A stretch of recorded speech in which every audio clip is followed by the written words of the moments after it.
E aí, pessoal, a gente está em mais um Casa Amarela Live aqui, começando agora, após o final do culto da Casa Amarela. Hoje, finalizando o mês de setembro, né?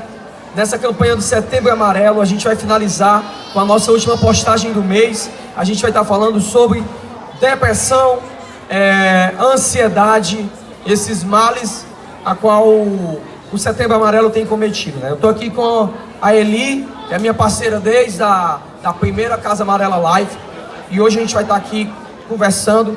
Tem uma personagem surpresa que vai chegar depois, que eu prometi para vocês que ia ter, né? Personagem surpresa, uma pessoa que passou pelo quadro de depressão e hoje é uma instrutora de vida. Ela vai estar aqui com vocês, mas a gente vai ter essa abordagem. A Eli, ela trabalha na área de psicologia, né, Eli? Melhor tu, né? Sim, meu nome é Eli, eu sou psicóloga e eu trabalho na área de psicologia escolar, certo? Ótimo. Pronto, a gente só tá com o microfone hoje aqui, então é ping-pong, vai e volta. Então, vamos lá, a gente precisa ser bem sucinto no que a gente vai falar para ter uma abordagem mais tática acerca da depressão. De fato é um problema real. De fato, esse mês de setembro foi muito duro. Esse setembro de 2019, ele foi um mês muito duro, principalmente para a igreja evangélica. A gente teve casos de mortes de pastores ao redor do mundo, mortes de pastores no Brasil. Ou seja, que esse é um problema que até mesmo entre cristãos precisa ser abordado. Então hoje a gente não quer simplesmente tratar do problema. A gente pensou o mês inteiro como seria essa live. E nós não queremos tratar simplesmente só do problema. A gente não quer tratar só de falar do problema, porque eu acredito que o problema já está sendo falado demais. Às vezes até me preocupa quando a mídia inteira fala de uma coisa demais, porque às vezes eu tenho a sensação que não ajuda, mas atrapalha, porque é como se enfatizasse tudo aquilo que você foca, se expande. Então hoje nós queremos focar na solução do problema, mas não tem como tratar a solução sem antes tratar a problemática. E eu queria abordar alguns pontos com vocês, e a Eli vai abordar outro. Algumas causas que nós estudamos e chegamos à conclusão, como pastores, pedagogos, psicólogos, temos alguns apontamentos aqui para mostrar para vocês. A gente tem 4 pontos que nós vamos tratar hoje aqui nessa live. E o 5º ponto será o ponto solução, que a gente encontra, que a gente aponta para que pessoas possam ser auxiliadas. Ok? Os 4 primeiros pontos eu vou estar fazendo com a Eli. O 5º ponto a gente vai estar fazendo com a nossa personagem surpresa que vai chegar aqui. Ok? Sem mais demora, a gente quer falar no primeiro ponto que eu quero tratar com vocês sobre depressão, é o ponto alimentar. O que é que tem a ver a alimentação com depressão? Tudo. Gente, vocês sabiam que mais de 50% da depressão hoje diagnosticada é uma depressão química? Nós temos problemas seríssimos com pessoas que estão passando por quadros de desânimo, de falta de força para se levantar, para trabalhar, pessoas que se encontram desencorajadas. E muitas dessas pessoas, elas estão achando que elas estão com um problema que é emocional, é um problema psicológico, mas na realidade é um problema fisiológico, é um problema químico. As pessoas estão com falta de carboidratos necessários, proteínas necessárias, vitamina A e vitamina D. Algum tempo atrás, eu estava acordando meio cansado logo que eu tive o meu filho. Então, o bebê recém-nascido é uma rotina bem puxada. Então, eu e a minha esposa, a gente estava sem dormir direito. Eu estava me encontrando muito cansado. Eu me cansava fácil, eu não tinha ânimo para nada. Daí, então, eu fui no médico fazer uma série de exames para saber se estava tudo ok. E o meu médico disse que eu estava com o meu nível de vitamina A e vitamina D baixo. Daí eu descobri, ele me explicou que mais de 50% dos casos de depressão hoje diagnosticadas são depressões químicas. São pessoas que não têm nenhuma patologia emocional. Na realidade, elas estão se alimentando mal, estão com falta de exercício físico, estão com falta de sol. Simples. Vitamina A e D, gente, se encontra aqui, ó, no sol. Então, o que é que está faltando para essa geração? Em outras palavras, primeira coisa, está faltando praia, tá faltando atividade física, tá faltando jogar bola, jogar basquete, jogar vôlei, comer bem. Há um problema muito grande hoje em algumas dietas que elas são extremamente nocivas, como corte de carboidrato, corte de proteína. Quando você corta essas coisas, você precisa entender que seu corpo precisa desses nutrientes para poder se manter. Entenda, a humanidade chegou até onde está comendo esse tipo de coisa. Hoje em dia, muito dos nutricionistas, muito dos endocrinologistas, é o pessoal que trata com a questão da... endocrinologista, né? O pessoal aqui do suporte está me dizendo que a maneira correta de se alimentar é voltar à alimentação dos nossos avós. É comer a comida orgânica mesmo. Tá entendendo? Só que hoje em dia a gente vê uma forte propagação. Se a igreja acha que a ideologia de gênero foi uma doutrina que bateu forte contra a igreja, vocês não têm noção de algo pior que está vindo, que é a implantação do veganismo. A implantação disso como uma cultura. Por quê? Porque isso é uma formação cultural e ela não é nova. Se você for estudar origens do ocultismo no século XVIII e no século XIX, você vai ver que as origens do veganismo e do vegetarianismo são origens ocultas.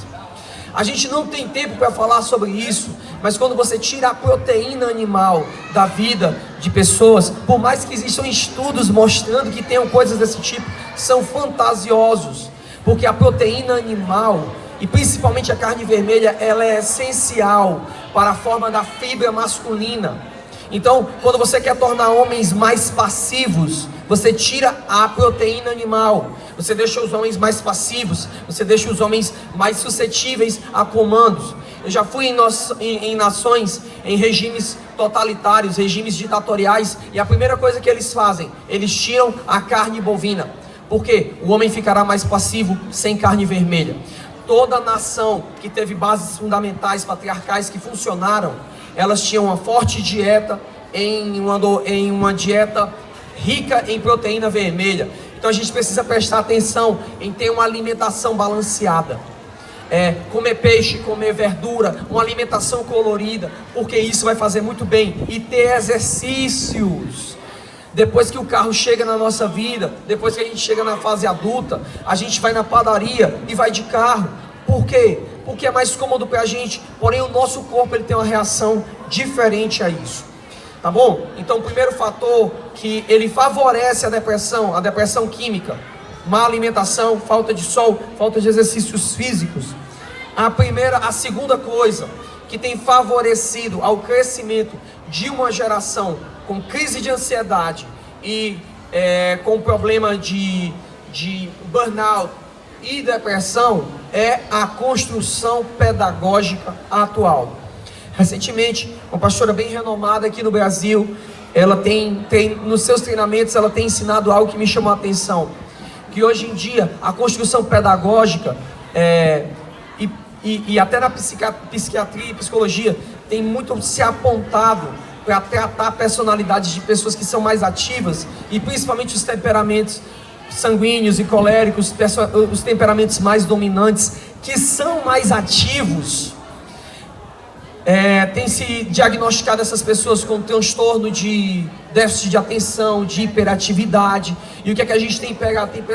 Tem pegado pessoas com temperamentos que são temperamentos fortes, acelerados, e temos domesticados eles. Automaticamente essas pessoas estão perdendo a capacidade de liderança, porque boa parte dos líderes vem dos coléricos e dos sanguíneos, boa parte deles.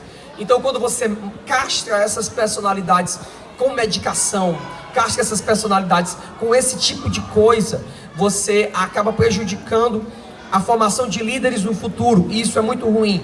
A Eli, ela tem um testemunho por trabalhar na área muito eficaz, que ela me contou alguns dias atrás, e como isso foi útil para mim, eu queria que ela compartilhasse com vocês.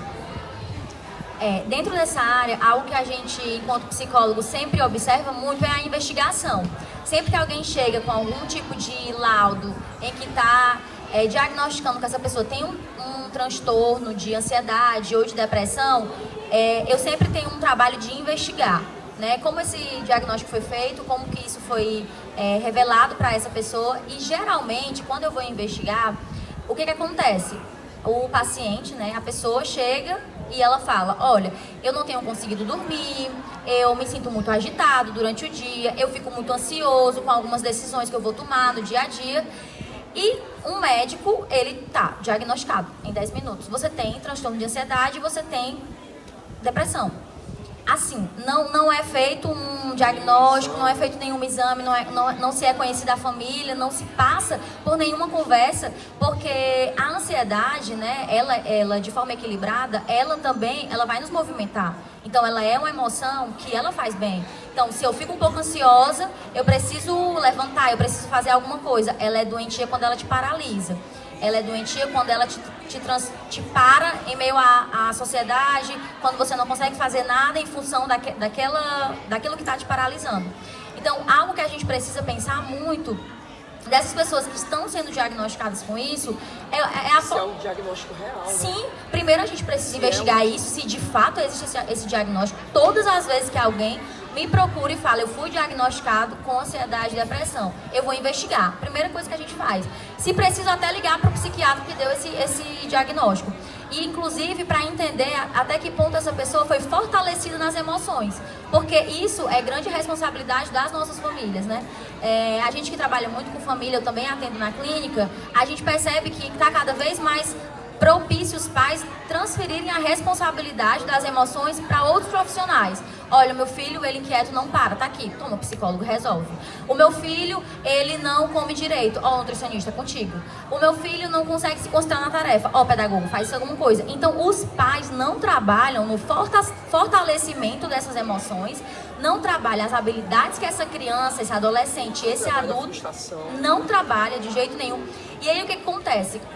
Às vezes, a gente conversa com alguns pais que eles falam: mas se eu proibir o meu filho de fazer tal coisa, ele vai eu tenho medo dele se rebelar contra mim. Aí eu sempre digo assim: você tem medo?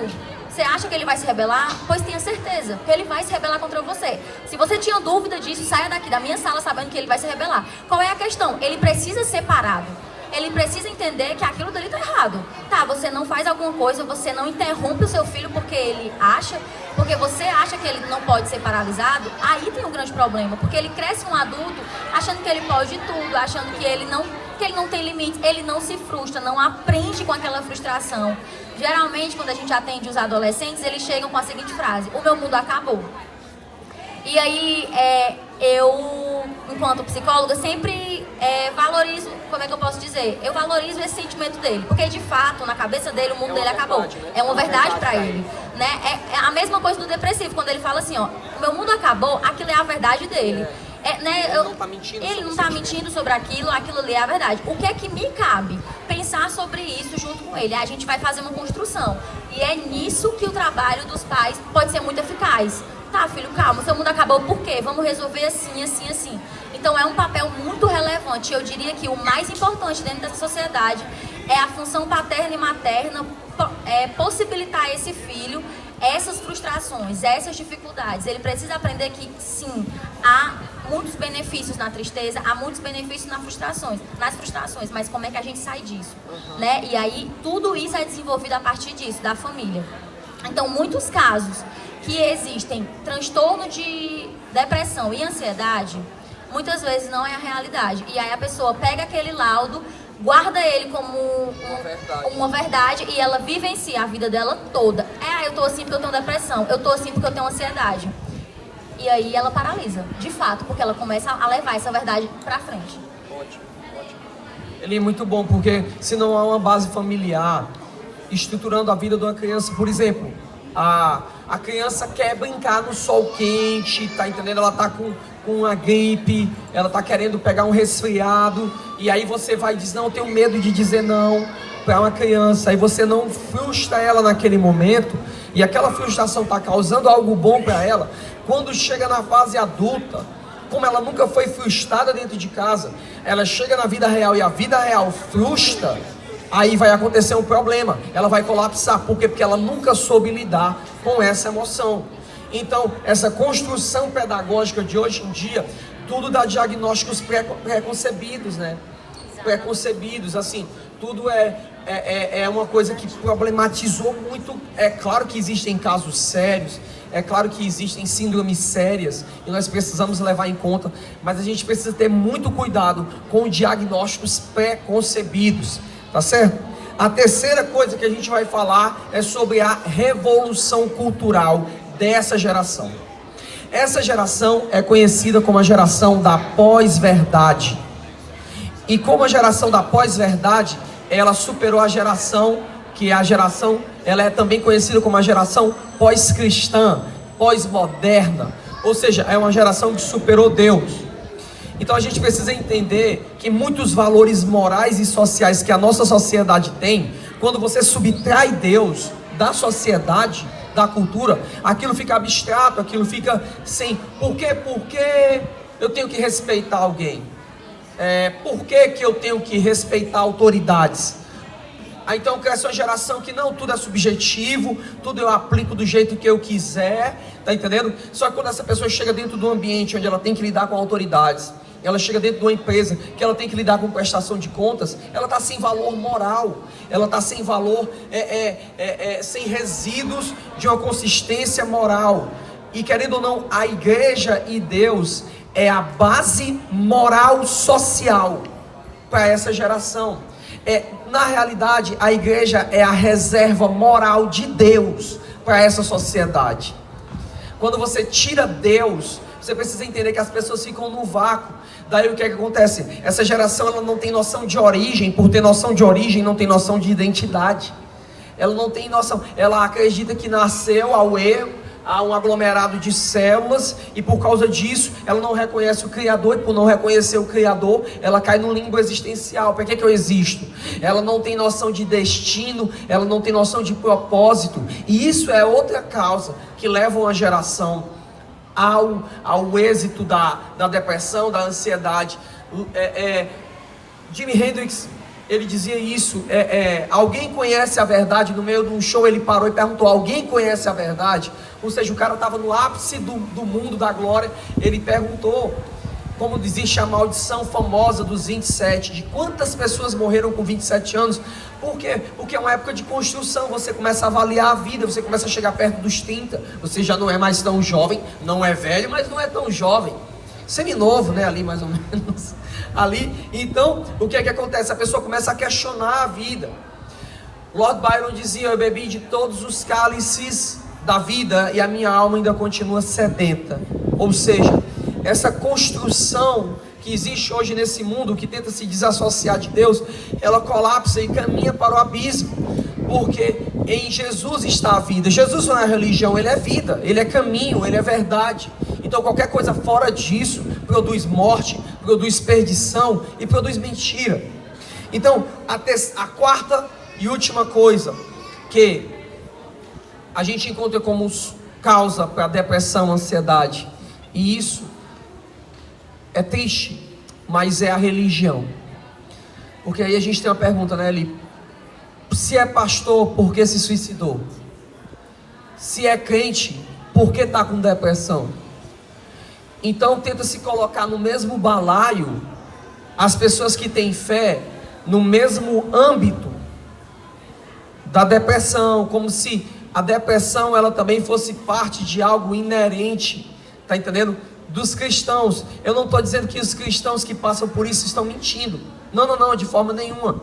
Eu estou querendo dizer que você não pode atribuir isso a Jesus, mas você precisa atribuir isso à religião.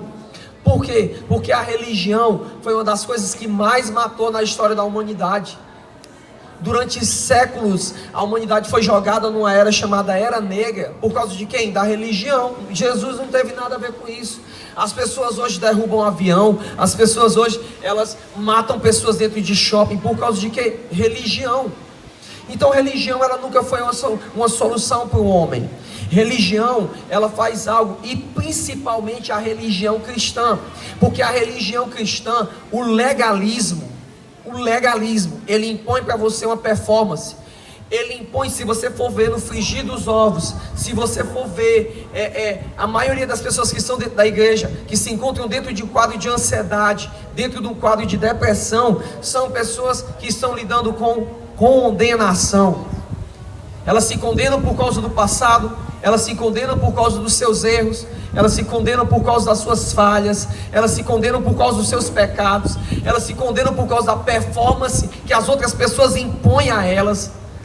Elas se condenam porque a performance da própria religião, que você tem que se vestir assim, você tem que andar assim, você tem que falar assim, não é, Lia?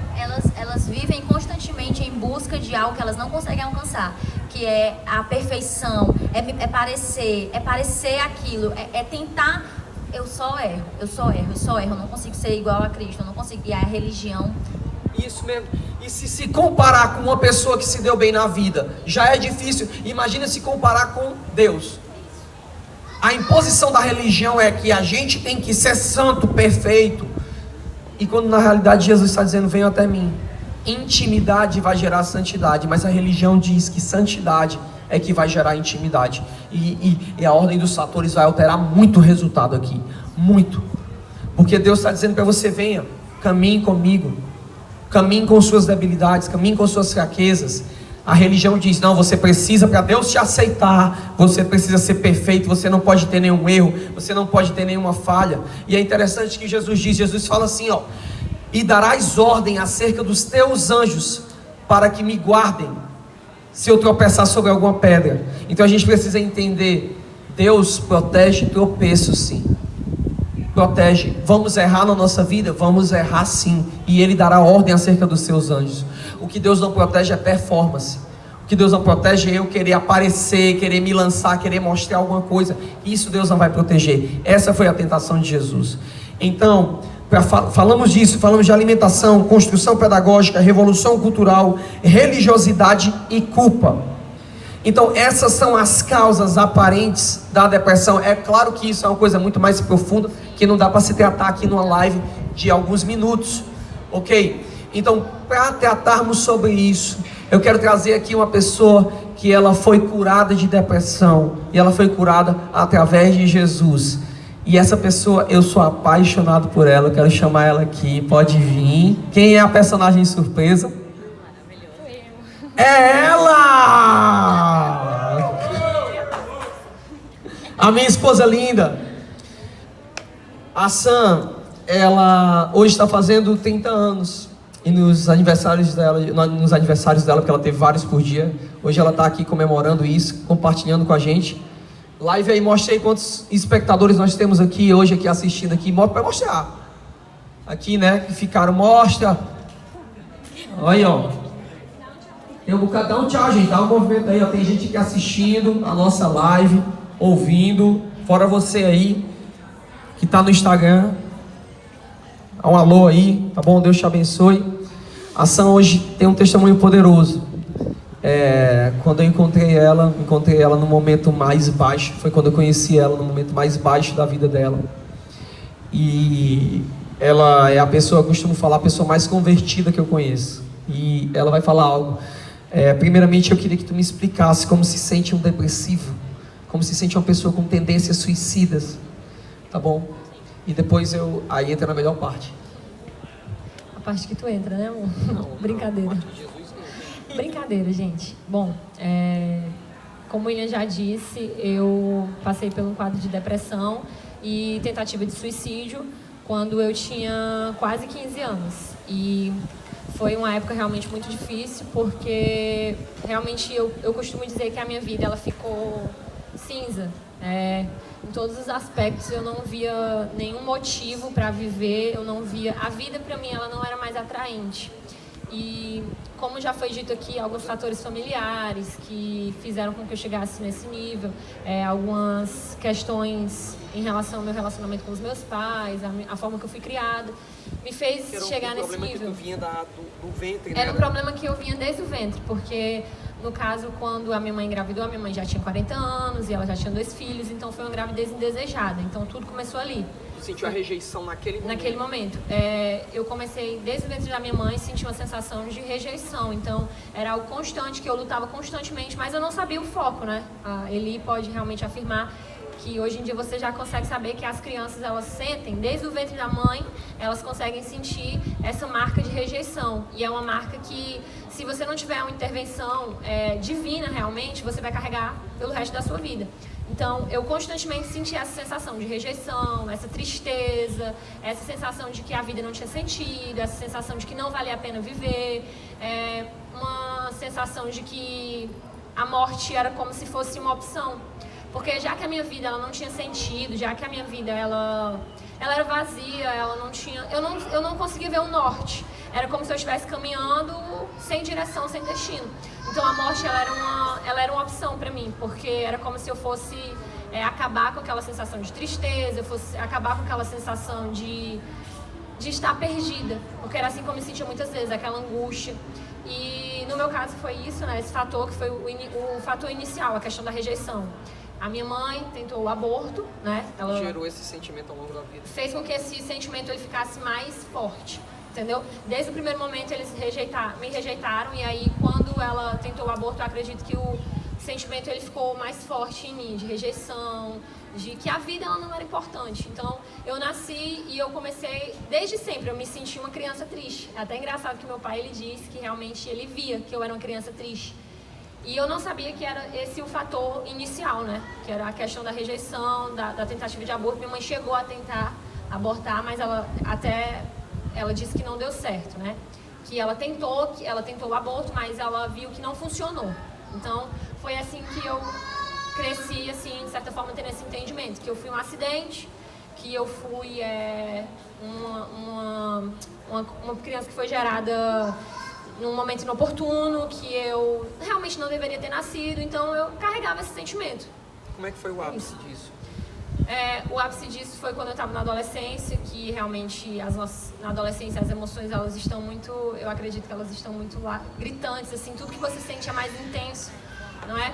E tudo que você passa parece que você nunca vai passar por aquilo, parece que você está vivendo uma realidade que você vai viver nela para sempre. Na adolescência eu tinha isso, então eu sempre tinha essa tristeza constante, esse vazio constante, que eu não sabia o motivo. E aí, quando foi na adolescência, eu comecei realmente a ficar muito deprimida. E aí foi quando eu tentei o suicídio, de fato. E o meu irmão que me salvou, meu irmão Felipe, que me salvou em várias áreas. E uma das áreas foi no dia que eu tentei o suicídio, que o meu irmão, ele me segurou, eu me joguei na frente de um carro, enfim. E o meu irmão me segurou e me levou para casa, assim, à força. E começou um processo, né? Começou um processo contra o suicídio. Porque é como se fosse assim, depois que você dá o pontapé inicial, até então tem medo, até então você tem dúvida, até então você pensa se realmente, se você suporta tirar a sua própria vida. Até então você pensa, será que eu suporto tirar minha própria vida? Será que eu consigo tirar minha própria vida? E aí quando eu tentei pela primeira vez, eu vi que era possível. Eu vi que eu poderia fazer aquilo. Então, a minha família começou um processo de cuidado, de amparo, para que eu não fizesse isso. Então, foi quando eu cheguei no ápice. Foi quando eu cheguei no momento que eu pensei, pronto, agora eu posso fazer. Eu sei que eu tenho capacidade de tirar minha própria vida. E o que foi que aconteceu?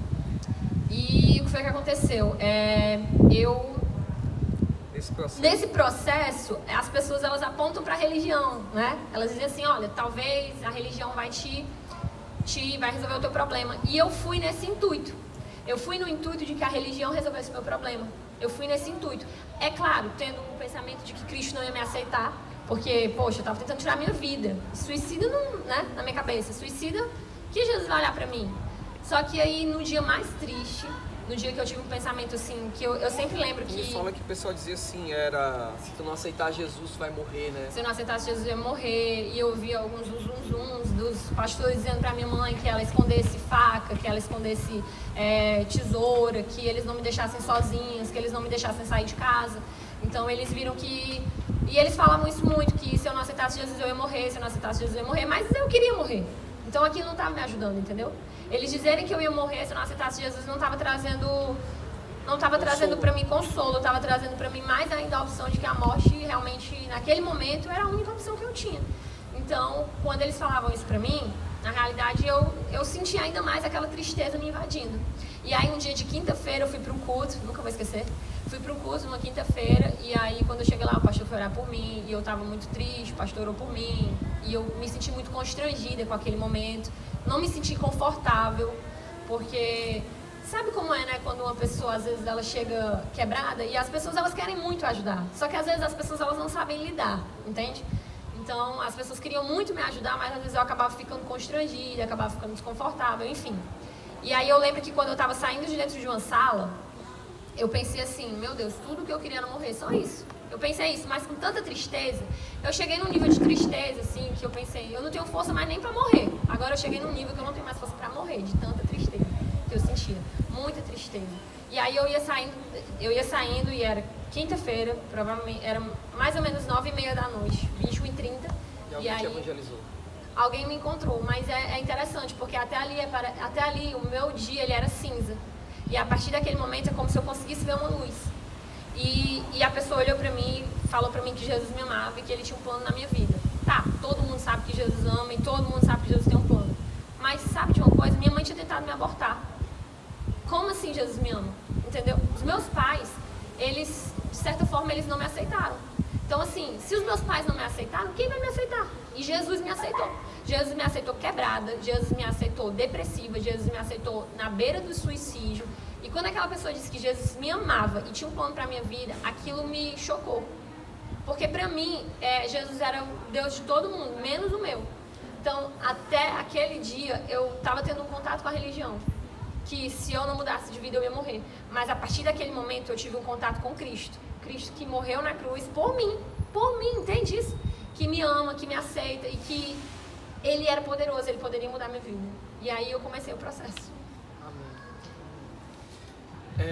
O que a gente está querendo falar para você aqui, a gente está indo para a reta final, é que não basta ter um encontro com a religião, não basta ir para a igreja, você precisa de um encontro pessoal com Jesus. Esses dias, nós do Social Media da Casa Amarela, os pastores, a coordenação, a gente chegou a uma conclusão: se Jesus não é o suficiente para curar a depressão, a ansiedade, então nada mais esse mundo é. Nada mais.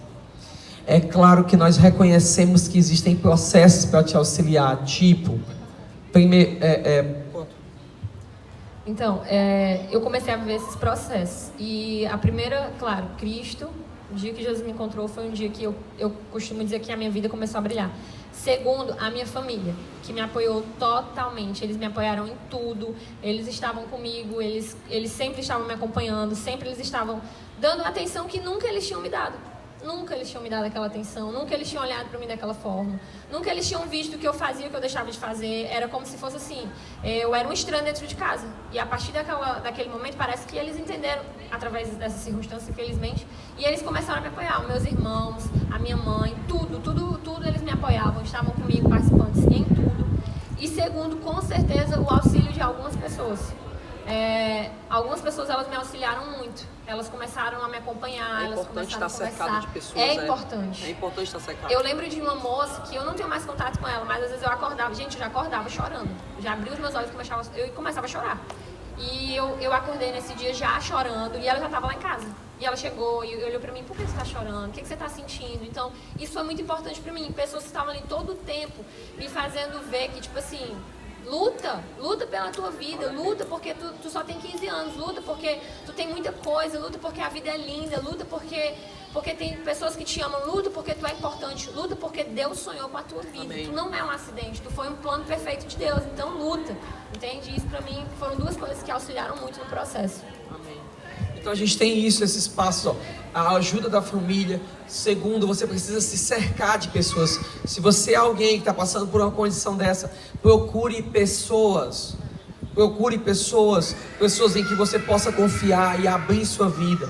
Às vezes você precisa só de uma pessoa para te ouvir, tá entendendo?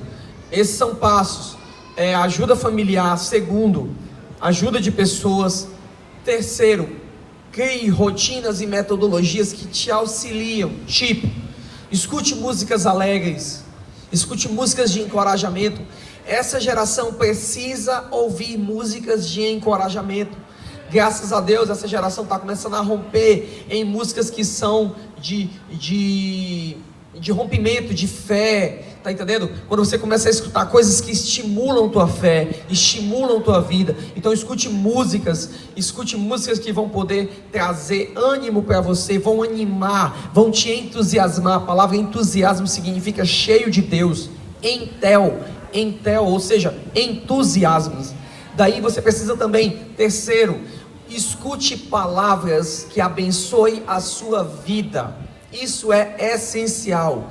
Você escutar palavras, quantas vezes a gente vai procurar palavras que vão colocar a gente mais para baixo? Não, em tempos de crise, em tempos de dor, você precisa escute pregadores que vão animar a sua fé, escute palavras, ministros, músicas que vão ativar a vida de Deus em você, ok? Me lembra social media, pessoas, família, músicas, palavras, não, esse é o último,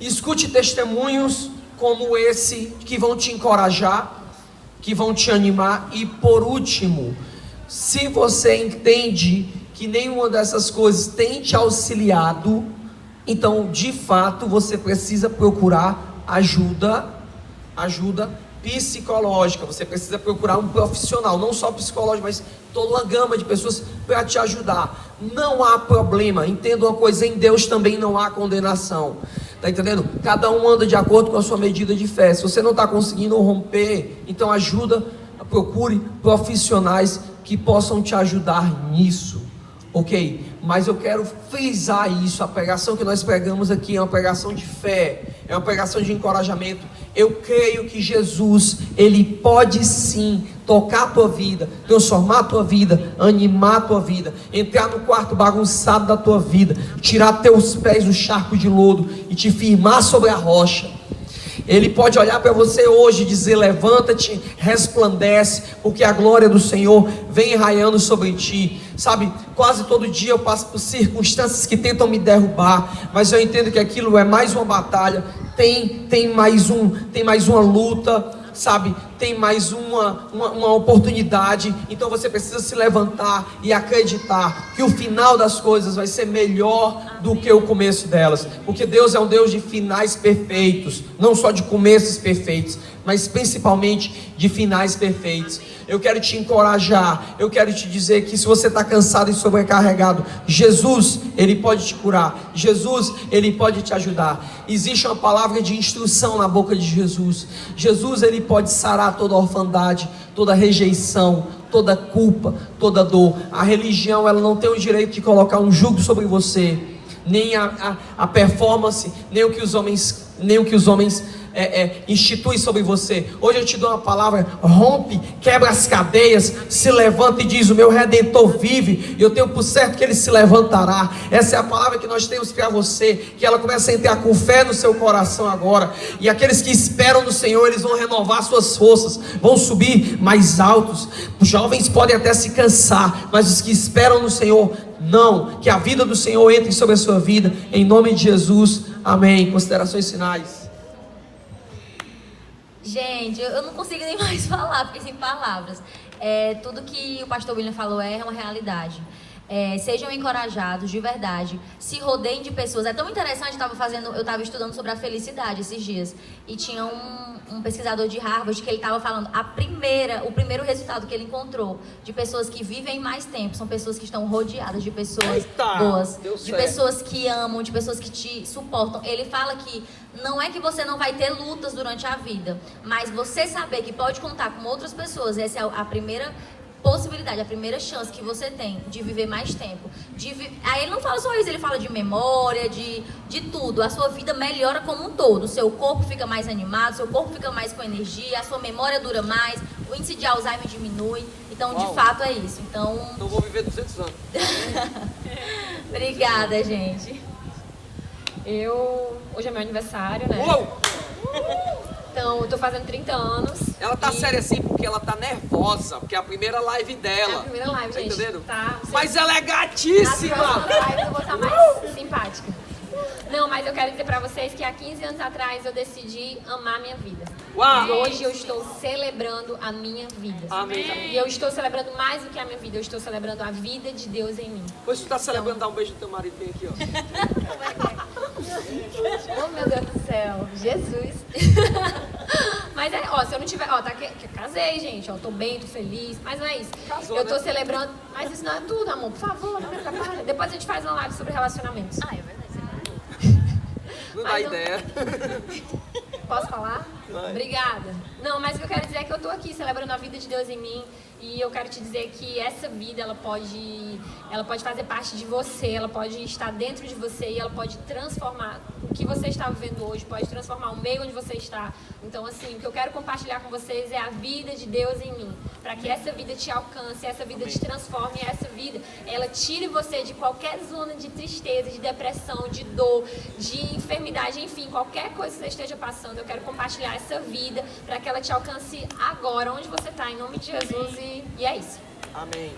E assim a gente termina esse setembro amarelo com muita vida. Deus te abençoe onde você estiver, que a bênção do Senhor esteja sobre a sua vida. Amém.